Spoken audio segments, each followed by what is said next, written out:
Мақтаншақ бақа ертегісі.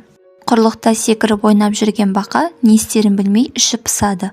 Судан өзінің бейнесін күнде көріп әдетінше: «Мен сондай әдемімін, бәрінен мықтым, мен сияқты ешкім ән сала алмайды» деп қарлыққан даусын созып мәз болады. Оның қайталаған әнінен мезі болған құрбақалар құр мақтануын тоқтатудың жолын іздейді. «Сен біздің мазамызды алып біттің. Дәлелсіз мақтануыңа кім сенер? Егер мықты болсаң, кәне өзіңнің әншілігіңді сынар байқау өткізейік. Егер сен жеңсең, жолыңда тұрмаймыз. Ал жеңіліс тапсаң, бұл өнеріңді қоятын боласың» деген сауал қояды. Байқау жарияланып, ең мықты әншімін деген атаққа лайықтылар жиналады.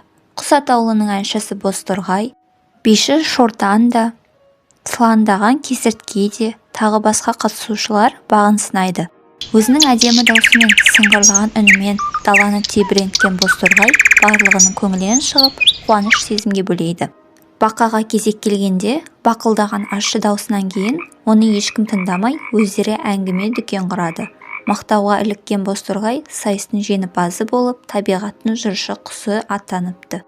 Мақтаншақ бақа өзінің әншілігін ел алдында дәлелдей алмай, жеңілгенін мойындап, ән салуын тоқтатыпты.